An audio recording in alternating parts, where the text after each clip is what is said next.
Welcome to சுடர் கருணை பிரகாசம் சேனல். வாங்க எள்ளு தொகையல் எப்படி செய்யலாம் அப்படிங்கிறத இன்றைக்கி நம்ம பார்க்க போகிறோம். கூடவே தயிர் சாதமும் செய்ய போகிறேன். இந்த எள்ளு தொகையில் அப்படி என்ன இருக்குது, இதனால் என்ன பயன் அப்படின்னு நீங்கள் நினைக்கலாம். எள்ளு தொகையில் வந்து எல்லோரும் உப்பு புளி மிளகா தேங்காய் வச்சு அரைக்கிற அதே மாதிரி தான் நானும் அரைக்கிறேன். இதனால் நான் அடைஞ்ச பயனை தான் உங்கள்கிட்ட இன்றைக்கி ஷேர் பண்ணிக்க போகிறேன். இந்த எள்ளு தொகையில் வந்து ரொம்பவே நல்லது.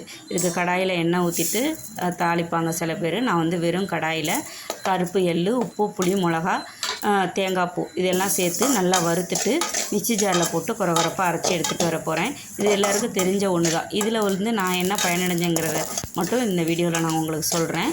இது நல்லா பொரியட்டும். இந்த எள்ளு தொகையில் வந்து பீரியட்ஸ் டயத்தில் வந்து 2 நாள் சாப்பிடணும். 2-3 நாள் வந்து சாப்பிட்டிங்கன்னா நிறையாவே எடுத்துக்கோங்க. இந்த பிசிஓடி ப்ராப்ளம் இருக்கவங்களுக்கு பீரியட்ஸே வராது. அந்த டயத்தில் இந்த மாதிரி எள்ளு தொகையெல்லாம் அந்த டாக்டர் கொடுத்த மெடிசனையும் நீங்கள் எடுத்துக்கணும்.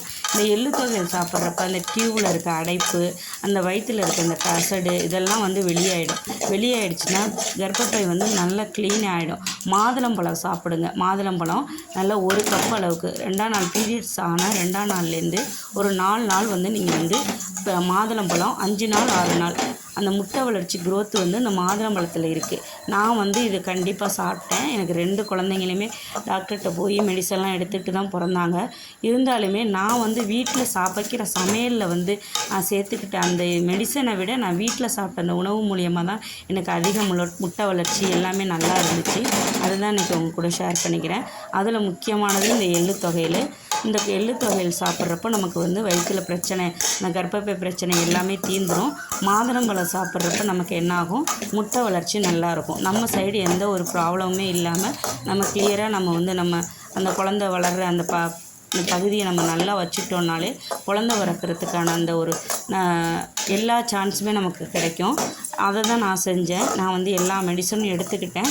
அதே சமயம் என்னோடய உணவு பழக்க வழக்கங்களையும் நான் மாற்றி கொஞ்ச நாள்லேயே வந்து எனக்கு வந்து ரொம்ப நாள் நான் கஷ்டப்பட்ட அந்த ஒரு விஷயம் வந்து சீக்கிரமே கிடச்சிச்சின்னு சொல்லலாம். எனக்கு ரொம்ப அழகான 2 குழந்தைங்க எனக்கு இயற்கையாகவே தரிச்சிச்சு.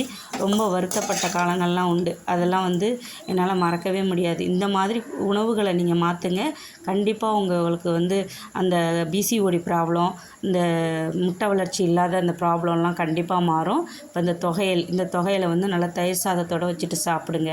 இந்த தொகையில் வந்து பீரியட்ஸ் ஆனால் 2ஆம் நாள்லேருந்து நீங்கள் சாப்பிடுங்க. உங்களுக்கு பிசிஓடி ப்ராப்ளம் இருக்குது, எனக்கு பீரியட்ஸே வரமாட்டேங்குது அப்படின்னீங்கன்னா கண்டிப்பாக இதை சாப்பிடுங்க. கண்டிப்பாக உங்களுக்கு பீரியட்ஸ் வந்து இர்ரெகுலராக இல்லாமல் கண்டிப்பாக கரெக்டாக வரும். மந்த்லி 2 டைம்ஸ் 3 டைம்ஸ் நீங்கள் எடுத்துக்கோங்க. அந்த பீரியட்ஸ் டயத்தில் எடுத்துக்கோங்க. மற்ற நேரம் வேண்டான்னு தான் நான் சொல்லுவேன். மாதுளம்பழம் வந்து பீரியட்ஸ் ஆனால் 2ஆம் நாள்லேருந்து 10 நாளைக்கு நீங்கள் சாப்பிடுங்க. கண்டிப்பாக வந்து உங்களுக்கு வந்து பீரியட்ஸ் வந்து முட்டை வளர்ச்சி வரும். பீரியட்ஸும் கரெக்டாகும். அந்த வயிற்று வலி அந்த இதெல்லாம் எதுவுமே இருக்காது. நான் தயிர் சாதத்தோடு தான் எப்போதும் நான் வந்து இந்த எள்ளு தொகையில் சாப்பிடுவேன். இது வந்து நல்லா கூலிங்கான உள்ள பொருளை தான் நம்ம சாப்பிடணும். எப்போவுமே வந்து இந்த புளி சாதம், இந்த காரமாக இருக்கிற சாதம்லாம் வந்து இந்த கர்ப்பம் தரிக்கிறதுக்காக நீங்கள் ட்ரை பண்ணிங்கன்னா கண்டிப்பாக சாப்பிடாதீங்கன்னு நான் சொல்லுவேன். தயிர் சாதம் மைல்டாக உணவுகளை நம்ம எடுத்துக்கணும். கடைசி 10 நாள் அந்த பீரியட்ஸ் குளிக்க போகிற அந்த 10 நாள் மட்டும் வந்து நம்ம ரொம்ப உப்பு புளி காரம் சேர்த்துக்காமல் இருக்கணும். அப்போ தான் வந்து அந்த சில பேருக்கு வந்து ஒரு மாதிரி நாள் தள்ளி போகிற மாதிரி இருக்கும். ஆனால் பார்த்திங்கன்னா வந்து பீரியட்ஸ் வந்துடும். இதெல்லாம் இந்த சின்ன சின்ன டிப்ஸை ஃபாலோ பண்ணோம்னா நமக்கு வந்து கரெக்டாக வந்துடும்னு டாக்டர் எனக்கு சொன்னாங்க. அதை தான் ஃபாலோ பண்ணி செஞ்சேன். கண்டிப்பாக வந்து இந்த மாதிரி சின்ன சின்ன பிரச்சனை இருந்துச்சுன்னா இது உங்களுக்கு யூஸ்ஃபுல்லாக இருக்குங்கிறதுக்காக தான் இந்த மெசேஜை நான் வந்து பாஸ் பண்ணுறேன். ரொம்ப நாளாக சொல்லணும்னு நினச்சிட்டு இருந்தேன். உங்களுக்கு யாருக்காவது ஏதாவது டவுட் இருந்தால் நீங்கள் கேளுங்க. நான் அதுக்காக வந்து முழுசாக நான் என்னென்னலாம் பண்ணினேன் அப்படிங்கிறத நான் வீடியோவும் போடுறேன். இது வந்து ஜஸ்ட்டு ட்ரையல் மாதிரி உங்களுக்கு கொடுத்துருக்கேன். உங்களுக்கு இந்த மாதிரி ஏதாவது இப்போ என்னோடய சப்ஸ்கிரைபரில் யாருக்காவது டவுட் எதுவும் இருந்துச்சுன்னா சொல்லுங்கள். நான் என்னென்னலாம் ப்ரிகாஷன் எடுத்து எனக்கு கர்ப்பம் தரிச்சதுங்கிற வீடியோவும் நான் போடுறேன்.